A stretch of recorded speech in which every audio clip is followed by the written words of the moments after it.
আসসালামু আলাইকুম রহমতুল্লাহ। ওয়ালাইকুম আসসালাম রহমতুল্লাহ বারাকাতু। কেমন আছেন ভাই? জি, আল্লাহর রহমতে ভালো আছি। ভালো আছেন ভাই? জি আলহামদুলিল্লাহ। কখন আসছেন বাসার অফিস সবাই ভালো থেকে? আছে? জি আল্লাহর রহমতে ভালো। হ্যাঁ, অফিস থেকে আসতে আসতে প্রায় 8টা বেজে গেছে। আপনি কখন পৌঁছলেন? এই যে একটু আগে পৌঁছলাম। আচ্ছা আচ্ছা। ঠিক আছে, তাহলে ভাই আমরা আমাদের যে ভিডিও কনভারসেশন সেটা আমরা শুরু করছি। তো আজকে হচ্ছে যে আমরা যে কোনো একটা টপিক নিয়ে কথা বলবো আর কি, আপনি একটা আমি একটা, এইভাবে হয়তো এগিয়ে যাবো আর কি। তো আপনি চাইলে যে জি কোনো একটা টপিক নিয়ে শুরু করতে পারেন।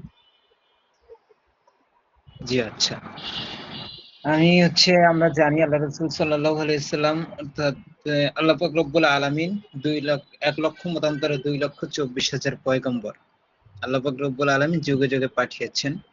আহ, দেখা যাচ্ছে একই টাইমে বিভিন্ন গোত্রে একই টাইমে অনেক নবী ছিল, কিন্তু আমাদের নবী হযরত মুহাম্মদ সাল্লাল্লাহু আলাইহি ওয়াসাল্লাম তিনি হচ্ছেন এমন এক নবী যিনি হচ্ছেন বিশ্ব নবী, বিশ্বের সমস্ত মাখলুকাতের নবী, যেটা একমাত্র আল্লাহ রাসূল সাল্লাল্লাহু আলাইহি ওয়াসাল্লাম ছিলেন। সেই জন্য আল্লাহ রাসূল সাল্লাল্লাহু আলাইহি ওয়াসাল্লাম তাকে বলা হয় সাইয়্যিদুল আম্বিয়া, নবীদের সর্দার তিনি। সুতরাং এই আল্লাহ রাসূল সাল্লাল্লাহু আলাইহি ওয়াসাল্লাম তিনি যে নবুয়ত লাভ করেছেন সেটা হচ্ছে আল্লাহ রাসূল সাল্লাল্লাহু আলাইহি ওয়াসাল্লামের বয়স যখন 40 বছর, তখন আল্লাহ পাক রব্বুল আলামিনের নির্দেশে হযরত জিবরিল আমিন আল্লাহ পাক রব্বুল আলামিনের নির্দেশে ওহী নিয়ে আসেন। ওহী নিয়ে আসেন। প্রথমে আল্লাহ রাসূল সাল্লাল্লাহু আলাইহি ওয়াসাল্লামের কাছে এসে বলেছিলেন ইকরা, আপনি পড়ুন। আল্লাহ রাসূল সাল্লাল্লাহু আলাইহি ওয়াসাল্লাম তিনি বলেছিলেন যে আপনি পড়ুন, এ কথা বলছে, আমি কি পড়ব, আমি পড়তে জানি না। স্বাভাবিকভাবেই তিনি এভাবে জবাব দিয়েছিলেন। এভাবে 3 বার যখন বলেছেন আল্লাহ রাসূল সাল্লাল্লাহু আলাইহি ওয়াসাল্লাম যে আমি পড়তে জানি না, তখন হযরত জিবরিল আমিন আল্লাহ রাসূল সাল্লাল্লাহু আলাইহি ওয়াসাল্লামকে সজোরে তার বুকের সাথে চেপে ধরলেন।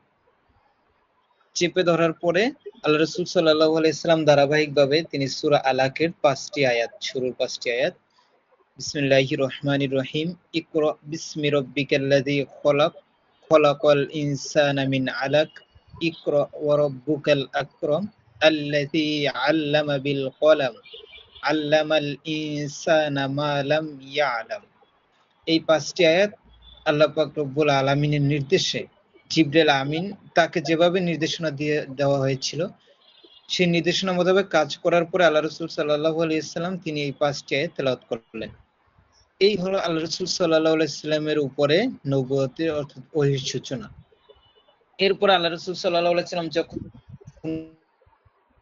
নবুয়তের দায়িত্ব লাভ করেছেন, পূর্ববর্তী সমস্ত নবীগণ তারা ইলাহিয়াতের দায়িত্ব তাদের কওমদের মাঝে প্রচার করেছেন, আহ, দাওয়াতি কাজ করেছেন। সেই হিসেবে আল্লাহ রাসূল সাল্লাল্লাহু আলাইহি ওয়াসাল্লাম যখন তিনি, আমরা জানি আল্লাহ রাসূল সাল্লাল্লাহু আলাইহি ওয়াসাল্লামের জন্মস্থান হলো মক্কাতে, সেই মক্কাতে যখন তিনি ইসলামের দাওয়াত দিতে লাগলেন, তখন আস্তে আস্তে আস্তে আস্তে আস্তে করে দেখা যাচ্ছে যে ইসলামের ছায়াতলে অনেক মানুষ এসে আশ্রয় নিচ্ছে, অর্থাৎ ইসলাম গ্রহণ করছে। দিন দিন তাদের সংখ্যা বেড়েই চলছে। তখন আল্লাহ পাক অর্থাৎ আল্লাহ রাসূল সাল্লাল্লাহু আলাইহি ওয়াসাল্লামের যে চিরশত্রু ছিল আবু জাহেল, আল্লাহ রাসূল সাল্লাল্লাহু আলাইহি ওয়াসাল্লামের চাচা, সে আবু জাহেল তিনি এটা মেনে নিতে পারেননি। তার ভাতিজা যে তার এরকম যে তার জনপ্রিয়তা বেড়ে চলছে, ইসলামের ছায়াতলে মানুষ আশ্রয় নিচ্ছে, সবাই মুসলমান হয়ে যাচ্ছে, মূর্তি পূজা ছেড়ে দিয়েছে, এটা দেখে তিনি মেনে নিতে পারেননি। সেই জন্য তিনি দারুণ দোয়া, এখানে তিনি পরামর্শ সভা বসালেন যে এখন কি করা যায়। এক একজনে এক এক রকমের পরামর্শ দিচ্ছে। কেউ বলছে তাকে হত্যা করে ফেলো, কেউ বলছে তাকে দেশান্তর করে ফেলো। কিন্তু ইবলিস, আমরা জানি যে যখন আদম আলাইহিস সালামকে সৃষ্টি করা হয়, আল্লাহ পাক রব্বুল আলামিন যখন আদম আলাইহিস সালামকে সৃষ্টি করার পূর্বে সমস্ত ফেরেশতাদেরকে বলেছিলেন যে তোমরা আদমকে সিজদা করো, ফাসাজাদাল মালাইকাতু ইল্লা ইবলিস। কোরআনে এভাবে এসেছে যে সকলে সিজদা করলো, সমস্ত ফেরেশতা, কিন্তু ইবলিস সে সিজদা করলো না। ইবলিস কে ছিল? তিনি হলেন মুআল্লিমুল মালাইকা, ফেরেশতাদের শিক্ষক। ফেরেশতাদেরকে তিনি শিক্ষা প্রদান করতেন। তিনি ছিলেন জ্ঞানী গুণী। সুতরাং আমরা জানি যে জ্ঞানের একটা গরমত্ব আছে।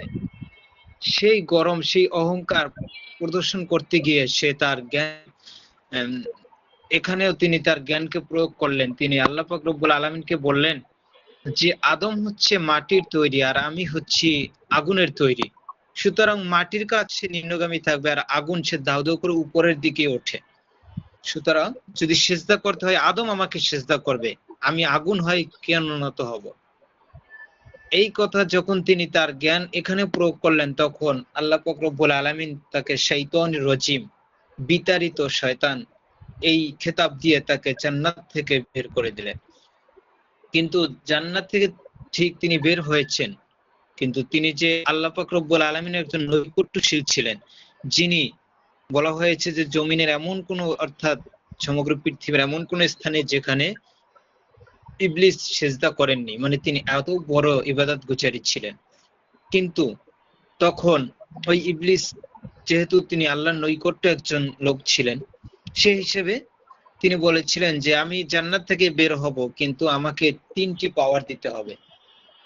প্রথমত হচ্ছে আমি যেন সমস্ত আদম সন্তানের শিরা উপশিরে প্রবেশ করতে পারি, আমি তাকে সামনে থেকে পিছন থেকে ডান থেকে বাম থেকে সব দিক থেকে তাকে আমি কি করব, ওয়াসওয়াসা দিব, যাতে করে আমি যেই আদমের কারণে জান্নাত থেকে বিতাড়িত হলাম, এই আদম সন্তান, এই আদমের কোনো সন্তানই জান্নাতে প্রবেশ করতে না পারে।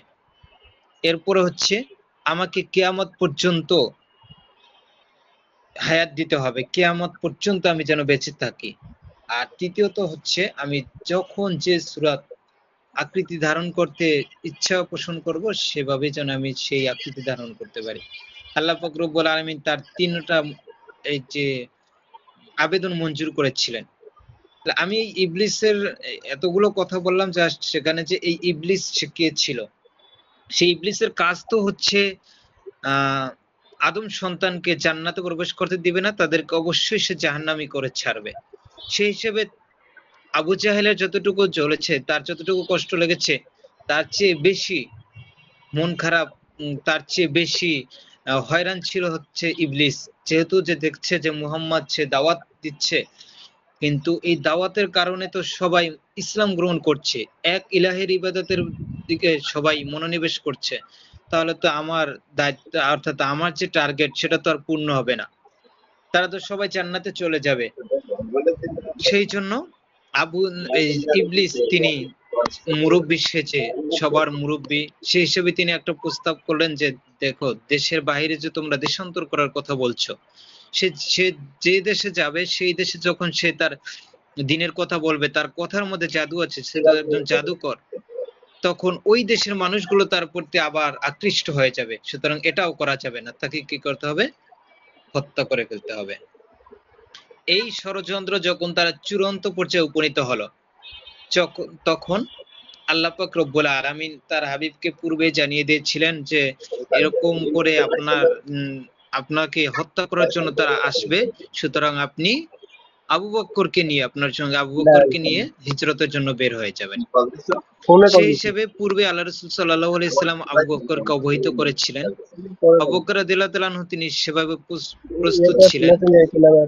এরপরে যখন আল্লাহ রাসূল সাল্লাল্লাহু আলাইহি সাল্লামকে আক্রমণ করার জন্য তারা এসেছিল, এর পূর্বে আল্লাহ রাসূল সাল্লাল্লাহু আলাইহি সাল্লাম হযরত আলী রাদিয়াল্লাহু তাআলা আনহুকে আল্লাহ রাসূল সাল্লামের চাদর মুড়ি দিয়ে এখানে শুইয়ে রেখেছিলেন, কিন্তু চতুর্দিকে তার বাড়ির আঙ্গিনা ঘেরাও করে ফেলেছিল কাফেররা। কিন্তু আল্লাহ রাসূল সাল্লাল্লাহু আলাইহি সাল্লাম তার হাতে এক মুষ্টি বালু নিয়ে তিনি নিক্ষেপ করলেন। বলা হয়েছে যে এটা সমস্ত ওখানে যারা উপস্থিত ছিল সবার চোখে ওই বালুগুলো পৌঁছে গিয়েছিল। আল্লাহ পাক রব্বুল আলামিনের, এটাও আল্লাহ রাসূল সাল্লাল্লাহু আলাইহি সাল্লামের যতগুলো মুজিজা আছে তার মধ্যে একটা অন্যতম। এইভাবে যখন তাদের চোখে বালু পৌঁছে গেল, তারা চোখ ডলাডলি করছে বালু অর্থাৎ চোখকে পরিষ্কার করার জন্য, এই মুহূর্তে আল্লাহ রাসূল সাল্লাল্লাহু আলাইহি সাল্লাম বের হয়ে গেলেন। বের হয়ে গিয়ে যখনই আবু বকর রাদিয়াল্লাহু তাআলা আনহুর ঘরে নক করলেন, সাথে সাথে আবু বকর রাদিয়াল্লাহু তাআলা আনহু তিনি আল্লাহ রাসূল সাল্লাল্লাহু আলাইহি সাল্লামের ডাকে সাড়া দিয়ে বলেন, লাব্বাইক ইয়া রাসূলুল্লাহ, আমি হাজির। এই কথা বলার পরে আল্লাহ রাসূল সাল্লাল্লাহু আলাইহি ওয়াসাল্লাম তিনি আবু বকর রাদিয়াল্লাহু তাআলা আনহুকে নিয়ে রওনা হলেন। রওনা হয়ে গিয়ে যখন আমাকে যেটা বলা হচ্ছে যে জাবালে সুর, ঠিক আছে, সূর পর্বত। সেখানে যখন তারা পৌঁছালেন তখন আল্লাহ রাসূল সাল্লাল্লাহু আলাইহি ওয়াসাল্লাম সেখানে আশ্রয় নেওয়ার জন্য প্রবেশ করলেন তারা দুইজন। আর যখন তারা সকালবেলা আসলো, যখন দেখছে যে না, চাদর সরিয়ে দেখে যেটা আল্লাহ রাসূল সাল্লাল্লাহু আলাইহি ওয়াসাল্লাম না, এটা হলো আলী, তখন তারা পিছনে ছুটলো। ছুটতে ছুটতে যখন তারা দেখলো ঘোড়ার পায়ের চিহ্ন এই পর্যন্তই শেষ, তখন তারা চিন্তা করলো যে এখানেই আছে। কিন্তু আল্লাহ পাক রব্বুল আলামিনের অশেষ মেহেরবানিতে সেখানে এক রাতের মধ্যে কবুতরের ডিম পেড়ে রেখেছিল বাসা বেঁধে, মাকড়সার জাল বুনে রেখেছিল। যার কারণে তারা যখন এটা ডিসিশন নিয়েছে যে এখানেই আছে, আবার তারা চিন্তা করেছে যে এখানে থাকলে কবুতর যে এখানে বাসা আছে, ডিম রয়েছে, আবার মাকড়সার জাল, এটা কিভাবে সম্ভব? না, এটা সম্ভব না। কিন্তু তারপরে বলছিল যে না, এখানেই আছে হয়তোবা। আল্লাহ রাসূল সাল্লাল্লাহু আলাইহি সাল্লামের সাথে যে আবু বকর রাদিয়াল্লাহু তাআলা আনহু তিনি ছিলেন, আবু বকর রাদিয়াল্লাহু তাআলা আনহু তিনি বলেছিলেন যে আমি তাদের পাগুলো দেখতেছিলাম, যদি তারা একটু নিচের দিকে উঁকি মেরে দেখতো তাহলে আমাদেরকে দেখে ফেলতো। কিন্তু আল্লাহ রাসূল সাল্লাল্লাহু আলাইহি সাল্লাম আমাকে এ বলে সান্ত্বনা দিয়েছিলেন, লা তাহজান ইন্নাল্লাহা মাআনা, হে আবু বকর তুমি চিন্তিত হয়ো না, আল্লাহ আমাদের সাথে আছেন।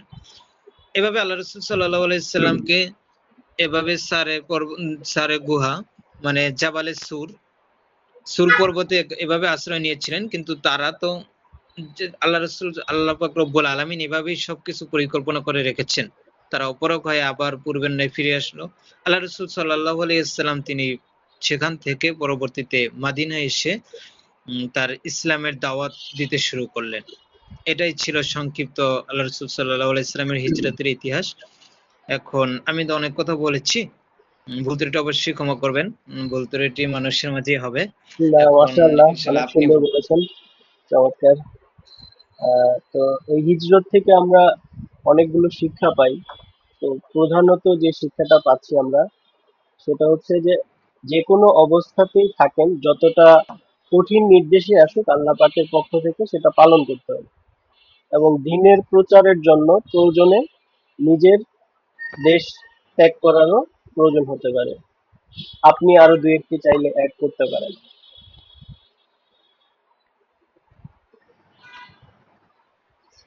জি, হ্যাঁ, এটাই হচ্ছে আমাদের হিজরত থেকে শিক্ষা এতটুকুই যে আপনি যত অবস্থায় যত বড় বিপদে থাকেন না কেন, সবসময় এটাই মনে রাখতে হবে আমার সাথে আল্লাহ আছে। যত বিপদ আসুক, কোনো বিপদ আমাকে পিছু পাও, আমাকে পিছনে হটাতে পারবে না। আল্লাহ পাক রব্বুল আলামিন অবশ্যই সর্বদা আমার সাথে আছেন। এটাই হচ্ছে আমাদের শিক্ষা, মানে কোনো অবস্থাতে আমরা যেন মানে হয়রান পেরেশান না হয়ে যায় যে আমি শেষ, আমার আর কোনো উপায় নেই। সর্বোপরি যে হাসবুনাল্লাহ ওয়া নি'মাল ওয়াকিল, নি'মাল মাওলা ওয়া নি'মান নাসির, যে যাক, এটাই যে মাশাআল্লাহ। আল্লাহ পাক রব্বুল আলামিন সাহায্যকারী হিসেবে আমাদের জন্য যথেষ্ট। যতই বিপদ আসুক না কেন, আমাদের আল্লাহ আছেন, তিনি সবকিছু থেকে উদ্ধার করবেন। আর বাস্তবেও তারপরেও কোনো দুর্ঘটনা ঘটে যায়, তারপর হচ্ছে যে একটা আছে যে উম, কলমের লিখন না যায় খণ্ডন, সেটা আপনার আর আমার ভাগ্যে লেখা ছিল, যার কারণে সেটা ঘটেছে। সে নিয়ে মন খারাপের কিছুই নেই। সে নিয়ে যদি আমরা আর কি আমাদের সামনের দিকে অগ্রসর হই, তাহলে দেখা যাচ্ছে যে হ্যাঁ, আমাদের আর পিছু হতে হবে না, আমাদের সমস্ত কিছুই আর কি সবকিছু সফলতার সাথেই বাস্তবায়িত হবে। এটাই।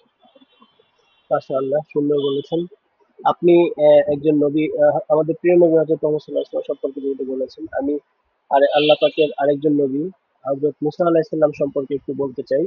মুসা আলাইহিস সালাম জি, ছোটবেলা থেকেই, মানে আল্লাহ পাক তাকে নিয়ে যে পরিকল্পিতভাবে শত্রু ঘরে চাইলে ভালো মানুষকে আল্লাহ পাক বড় করতে পারেন, তার একটা বড় উদাহরণ হচ্ছে হযরত মুসা আলাইহিস সালাম।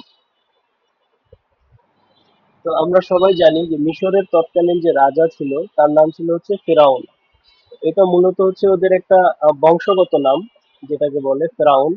এই ফেরাউন যে রাজা ছিল, সে ছিল অত্যন্ত অহংকারী, অহংকারী, এবং সে যেহেতু অমুসলিম ছিল সে কারণে সে মূলত জ্যোতিষীদের যে কথা আছে বা তার যে পরামর্শদাতা আছে তাদের যে কথাবার্তা সেগুলোর উপর নির্ভরশীল থাকতো এবং সেগুলোকে খুব বিশ্বাস করতো।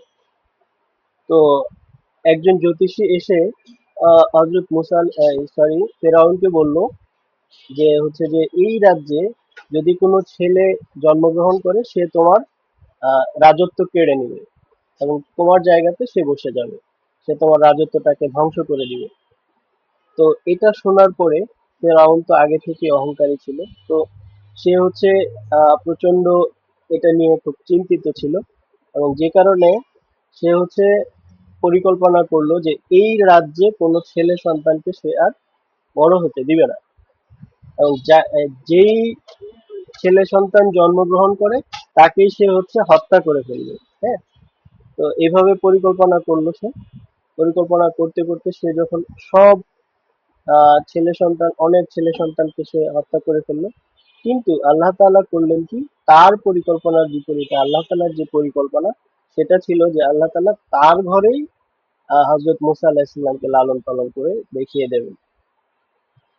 তো হযরত মুসা আলাইহিস ওই রাজ্যে যখন একজন ছেলে সন্তান জন্ম হলো, হযরত মুসা আলাইহিস সালামের জন্ম হলো, তখন তার মা খুব যেহেতু তখনকার যে প্রজারা ছিল আপনার হচ্ছে যে ফেরাউনকে খুব ভয় পেত। তো যে কারণে হচ্ছে হযরত মুসা আলাইহিস সালামের মা খুব চিন্তিত ছিলেন যে যদি রাজা কোনোভাবে জেনে ফেলে বা দেখে ফেলে, আহ, তাহলে তো সেই সন্তানকে সে হত্যা করে ফেলবে। তো এই কারণে হচ্ছে মুসা আলাইহিস সালামের মা তাকে একটা নদীতে ভাসিয়ে দেন। তো পরবর্তীতে সে ভাসতে ভাসতে দেখা যাচ্ছে যে ওই ফেরাউনের প্রাসাদের পাশে যে পুকুরটি ছিল, সেই পুকুরে গিয়ে সে হচ্ছে ভাসতে ভাসতে চলে যায়। তো যাওয়ার পরে ফেরাউনের যে স্ত্রী আছে আসিয়া, তো আসিয়া তাকে দেখতে পায়। দেখতে পেয়ে সে যখন এরকম একটি বাক্স দেখতে পায়, সেই বক্সটাকে খুলে সে দেখতে পায় যে এর মধ্যে ছোট্ট একটা শিশু আছে। তো এটা দেখে যখন মুসা ফেরাউনের স্ত্রী আসিয়া যখন ফেরাউনকে এটা জানায়, তখন ফেরাউন কোনোভাবেই তাকে লালন পালন করতে দিতে রাজি হয়নি।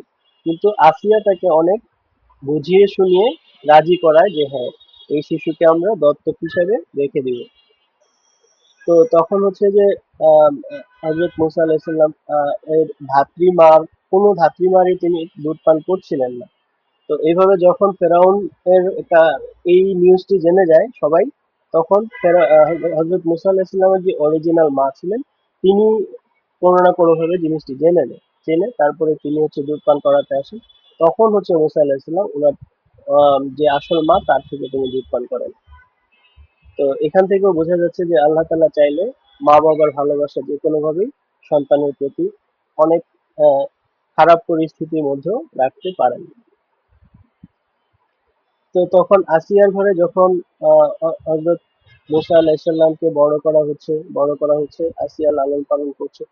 তো তখন হচ্ছে আহ, ফেরাউন তো কোনোভাবে এটাকে মেনে নিতে পারছে না। তো বড় হয়ে যখন হচ্ছে যে বাচ্চা বয়স থেকে একটু বড় হলো, তখন ফেরাউন চাইলো যে তাকে কোনো না কোনো ভাবে যে মানে হত্যা করতে। তো সেই ক্ষেত্রে হচ্ছে যে মুসা আলাইহিস সালামের সামনে একটা আগুনের আহ, ইয়ে ছিল, আগুনের আগুন জ্বালানো, লাকড়ি জ্বালানো অবস্থায় একটা ইয়ে ছিল, ওখানে মুসা আলাইহিস সালাম হাত দিয়ে ফেলেন এবং ওখান থেকে একটা কয়লা নিয়ে মুখে দিয়ে ফেলেন। উনি তো বুঝতে পারেননি, ছোট মানুষ, উনি হচ্ছে লাল দেখে আকর্ষিত হন, আকর্ষিত হয়ে ওখান থেকে হচ্ছে যে মুখে দিয়ে ফেলেন। তো তখন থেকে হচ্ছে হযরত মুসা আলাইহিস সালামের জিহ্বায় একটু আগুন লেগে যায়, যে কারণে হযরত মুসা আলাইহিস সালামের কথা বলতে একটু সমস্যা হচ্ছিল। তো এটাই হচ্ছে মূলত ঘটনা। হযরত মুসা আলাইহিস সালামকে আল্লাহ পাক ফেরাউনের ঘরেই লালিত পালিত করেছেন। এখান থেকে আমরা কিছু শিক্ষা পাই। শিক্ষাটা হচ্ছে এরকম, যেমন আল্লাহ তাআলার পরিকল্পনা হচ্ছে দুনিয়ার সব কিছুর উপরে। আল্লাহ পাক যেটা পরিকল্পনা করবেন সেটাই ঘটবে, এবং সেটা যে কোনো ভাবে হোক তিনি ঘটিয়ে ছাড়বেন। আরেকটা শিক্ষা হচ্ছে এখান থেকে যে যদি আল্লাহ তাআলার উপর ভয় থাকে, তাকওয়া থাকে, এবং আল্লাহ পাকের উপর শতভাগ নির্ভরতা থাকে, তাহলে আল্লাহ তাআলা চাইলে শত্রুর ঘরেও আপনাকে নিরাপদে আশ্রয় দিতে পারেন। তো এটাই ছিল আজকের মূলত হযরত মুসা আলাইহিস সালাম এবং ফেরাউন নিয়ে যে ঘটনাটা, সেটা আর কি আমার বলা। আপনি চাইলে কিছু যোগ করতে পারেন। জি, অসংখ্য ধন্যবাদ আপনাকে। খুব সুন্দরভাবে আশা করছি যে আমি এটা আলোচনা করেছি। আপনি একজন নবী, আল্লাহ পাক রব্বুল আলামিনের যাকে মুসা কালিমুল্লাহ বলেছেন, যে আল্লাহ পাক রব্বুল আলামিনের সাথে তিনি সরাসরি কথোপকথন করতেন। সে মুসা আলাইহিস সালামের তিনি ঘটনা তুলে ধরেছেন। আহ, এতটুকু আমরা আশা করছি যে হ্যাঁ আমরা একটা ভালো জিনিসের মধ্য দিয়ে সময়টা কাটিয়েছি। আল্লাহ পাক রব্বুল আলামিন আমাদের সমস্ত কিছুর মধ্যে বরকত দান করুক। আর বিষয়টা হচ্ছে যে আপনি যে বলেছেন যে মুসা আলাইহিস সালাম আগুন গিলে ফেলার কারণে তার জিহ্বায় একটু সমস্যা হয়েছিল, বিধায় তার মুখে একটু জড়তা ছিল। সেই জন্যই কিন্তু আল্লাহ রসুল সাল্লাহ সাল্লাম অর্থাৎ আমাদের মধ্যে যাদের টোটলামি ভাব আছে বা মুখে জড়তা আছে, তাদের জন্য যেটা করণীয় সেটা হচ্ছে আল্লাহর নবী হযরত মূসা কালিমুল্লাহ তিনি যেটা বলেছিলেন আল্লাহ পাক রব্বুল আলামিনের নিকট যে রব্বি ইশরাহ লি সাদরি ওয়া ইয়াসসির লি আমরি ওয়াহলুল উকদাতাম মিন লিসানি ইয়াফকাহু কওলি।